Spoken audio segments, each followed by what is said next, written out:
Hello friends, मैं Pradeep Kumar 5 class of travel के Himachal series के इस नए व्लॉग में आप सभी का स्वागत करता हूं। आगे बढ़ने से पहले आप हमारे 5 क्लास ऑफ ट्रैवल चैनल को सब्सक्राइब करना और बेल आइकन दबाना बिल्कुल ना भूलिए, ताकि आपको हमारी आगे आने वाली नई वीडियोस की नोटिफिकेशन टाइम से मिल सके। दोस्तों, हम सुबह करीब 5 बजे दिल्ली से राजगढ़ हिल्स के लिए रवाना हुए और रास्ते का भरपूर आनंद लेते हुए तकरीबन 4 बजे हम अपने डेस्टिनेशन राजगढ़ हिल्स पहुंच गए, जो कि दिल्ली से लगभग 340 किलोमीटर है। अगर आप दिल्ली से राजगढ़ हिल्स के कंप्लीट रोड ट्रिप के बारे में जानना चाहते हैं तो हमने पिछले वीडियो में बहुत अच्छे से तमाम इन्फॉर्मेशन दी है, जिसे आप ऊपर दिख रहे आई बटन पर क्लिक करिए और आराम से देखिए।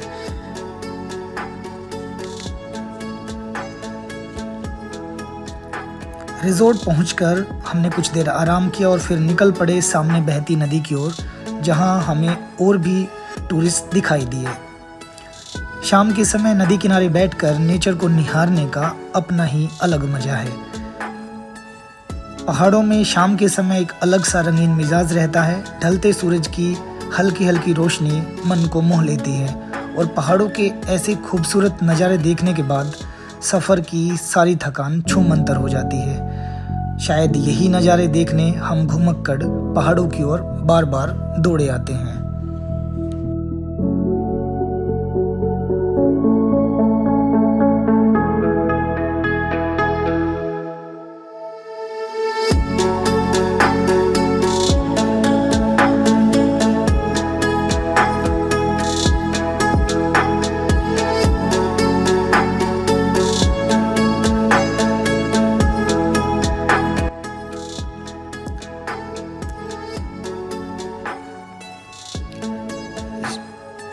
पहाड़ों में शाम का और बहती नदी का आनंद लेने के बाद हम अपने रिजॉर्ट में वापस आ गए। हमें इंतजार था सुबह का। सुबह उठकर हमने सनराइज़ का आनंद लिया, क्योंकि पहाड़ों में आकर भी अगर हम सनराइज़ का आनंद ना लें तो फिर क्या ही हम पहाड़ों में आए। पहाड़ों के बीच से बादलों से गुस्ताखी करते हुए सुबह सुबह जब सूरज की किरणें आंखों में पड़ती हैं तो ऐसा लगता है मानो आपका पूरा ट्रिप वसूल हो गया हो।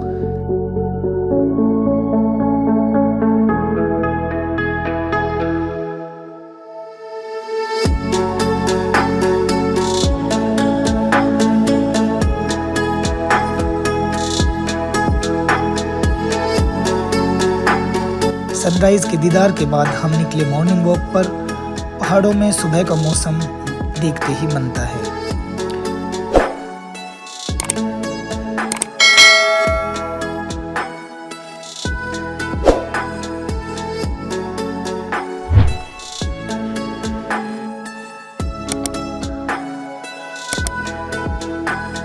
चारों तरफ सिर्फ शांति, पक्षियों की और नदी के बहते पानी की आवाज़ आपके मन को पॉजिटिव एनर्जी से भर देती है, जिससे आपका पूरा दिन खुशनुमा बीतता है।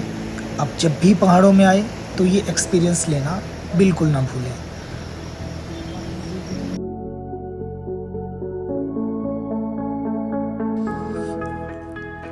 रास्ते में हमें एक मंदिर दिखाई दिया। यह मंदिर यहाँ के लोकल लोगों में बहुत फेमस है। यहाँ सब इस मंदिर को थान देवता मंदिर के नाम से जानते हैं। यहाँ के लोगों की मान्यता है कि जो भी इस मंदिर में आकर पूजा करके थान यानी कपड़ा बांधकर मन्नत मांगता है, उसकी सारी मन्नतें पूरी हो जाती हैं।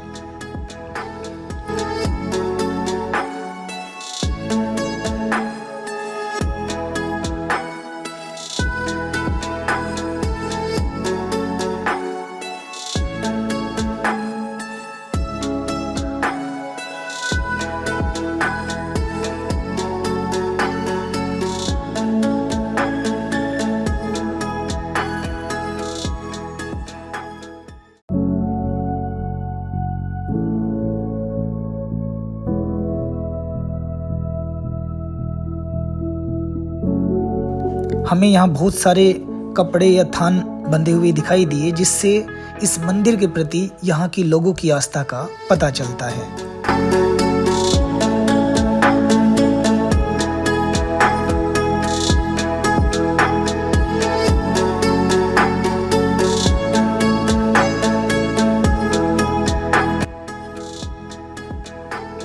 हमने यहाँ के स्थानीय होटल व रिजॉर्ट से जुड़े हुए लोगों से रोजगार के मुद्दों पर बात की कि किस तरह कोरोना के बाद यहाँ के रोजगार पर असर पड़ा और किस तरह ये हिडन प्लेस अपनी किन किन चीज़ों के लिए फेमस है और यहाँ पर बाहर के लोग क्यों आए।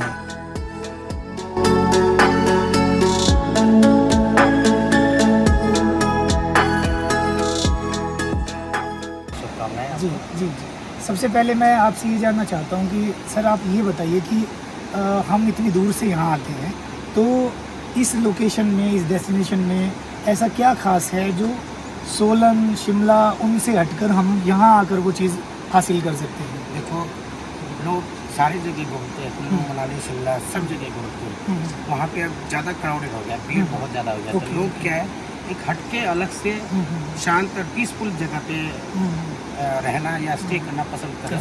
तो उस वजह से यहाँ पर मेरे सराउंडिंग में कोई होटल नहीं है। रिवर के पास आप बैठ भी सकते हो, मतलब यूथ जाके वहाँ एक्टिविटीज कर सकते हैं, फिशिंग कर सकते हो।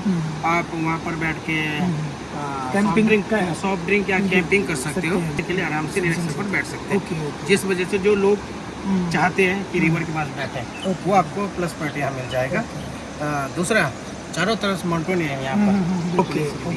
अच्छा, एक चीज़ और बताइए कि हम अगर इसको समझें तो क्या इस एरिया में इस रिवर के अलावा भी कुछ ऐसी जगह हैं जिनको एक्सप्लोर किया जा सकता है? जी, यहाँ पर है खंडा फॉल है, वर्ल्ड फेमस गुरुद्वारा बड़ू साहिब है। ओके। ऑन द वे आपको रास्ते में आते समय एशिया का सबसे हाईएस्ट ब्यूटीफुल मंदिर टेम्पल मिलेगा आपको, जटोले टेम्पल। उसके बाद आपके मोनेस्ट्री टेम्पल भी मिलेगा। ऑन द वे है ये भी सब कुछ रास्ते में आते हुए। लोग आते हुए किसी को बोर ना हो, इस वजह से रास्ते में आपको 2-3 चीज़ें देखने को मिलेंगे। एक क्वेश्चन मैं इस सारी बातचीत से अलग पूछना चाह रहा हूँ कि क्योंकि इस एरिया में हमारे पास एक अच्छी खूबसूरत सी नदी है, तो इस नदी के कारण और इस व्यू के कारण क्या यहाँ युवाओं के लिए रोजगार के अवसर भी बढ़े हैं? बहुत बढ़ गई है। अच्छा। यहाँ पे पहले मेरा होटल होता था, आज मैं मेरे होटल के साथ लगते 10 होटल और तैयार हो गया इसी रूट पे आके। ऐसा नहीं है कि पहले नहीं था होटल, पहले राजगढ़ में 2-3 ही होटल होते थे। आज के डेट में वो राजगढ़ में अप्रॉक्सीमेटली 25-30 होटल। तो धीरे धीरे ये इस मतलब जितने होटल बनते जाएंगे युवाओं को मौका मिलेगा, रोजगार।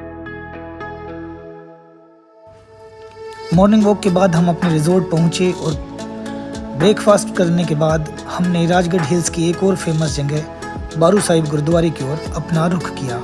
राजगढ़ से बारू साहिब गुरुद्वारे की दूरी लगभग 25 किलोमीटर है और यहाँ तक पहुँचने में लगभग 1 घंटे का समय लग जाता है। गुरुद्वारे के रास्ते में हमें बेहद शानदार व्यूज देखने को मिले, जिनको देखने के लिए दूर दूर से टूरिस्ट यहाँ आते हैं। मानसून के मौसम में हरे भरे पहाड़ों के चारों ओर सफ़ेद बादल उमड़ आते हैं, जिनको देखकर आपको लगेगा जैसे एक बार आप जन्नत में आ गए हों। हमने रास्ते में रुककर इस नेचर को बहुत ही करीब से फील किया। यह नज़ारा कभी ना भूले जाने वाले नज़ारों में से एक था। आप जब यहाँ आए तो आप भी इन व्यूज़ का भरपूर आनंद ले सकते हैं।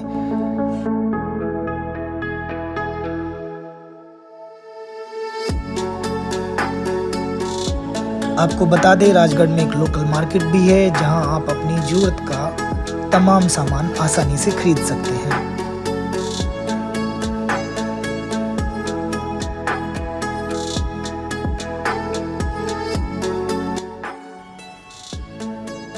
खूबसूरत व्यूज का आनंद लेते हुए हम बारू साहिब गुरुद्वारे पहुंच गए।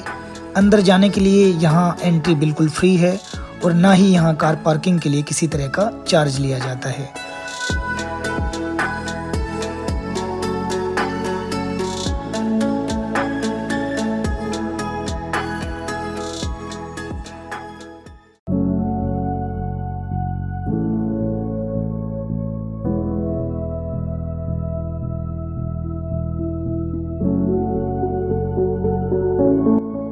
यह गुरुद्वारा सभी लोगों की आस्था का बहुत बड़ा प्रतीक माना जाता है।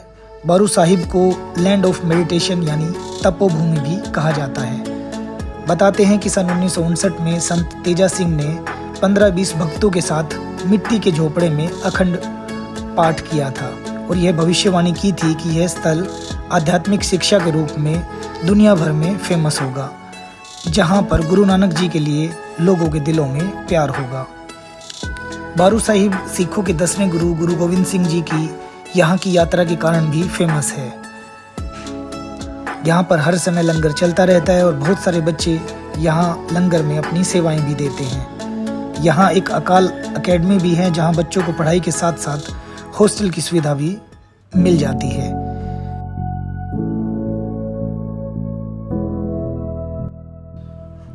यहाँ आकर हमने दर्शन किए और कुछ देर बैठकर पाठ सुना।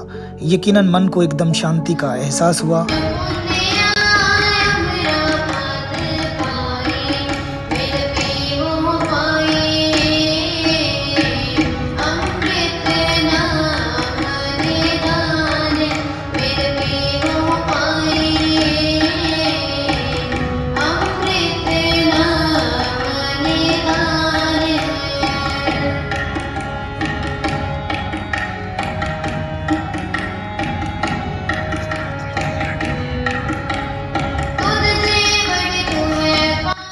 आप जब भी राजगढ़ आएं तो बारू साहिब गुरुद्वारे के दर्शन जरूर करें।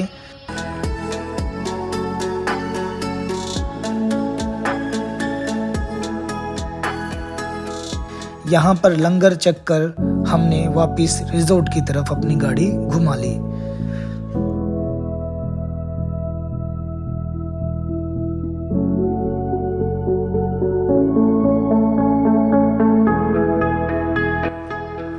रास्ते में हम एक पहाड़ी गांव में नेचर का आनंद लेने के लिए रुके तो हमें वहां एक महिला मंडली स्वतंत्रता दिवस मनाती हुई दिखाई दी, तो हमने भी उन्हें ज्वाइन किया और मिलकर राष्ट्रीय त्योहार स्वतंत्रता दिवस बड़े ही श्रद्धा भाव से मनाया। सभी ने देशभक्ति और पहाड़ी नाटी पर नृत्य किया।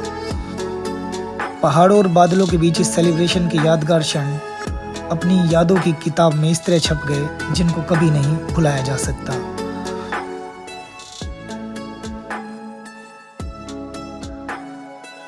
हमने वहां महिला मंडली के एक सदस्य से बातचीत की और स्वतंत्रता दिवस को लेकर उनके उत्साह के बारे में जाना। 75 साल पूरे कर रहे हैं आज़ादी के, तो आपको आज के दिन कैसा फील हो रहा है? हमको बहुत अच्छा महसूस हो रहा है। हम आज 75वीं वर्षगांठ मना रहे हैं।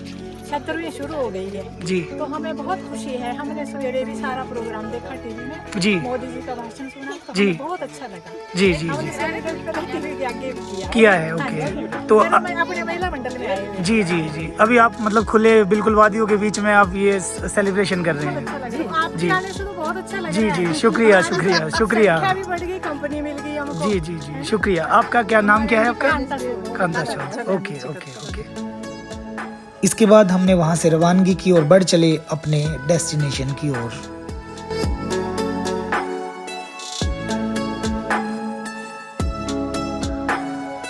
दोस्तों, आज के सफर में फिलहाल इतना ही। फिर मिलते हैं किसी नए व्लॉग में किसी नई डेस्टिनेशन पर।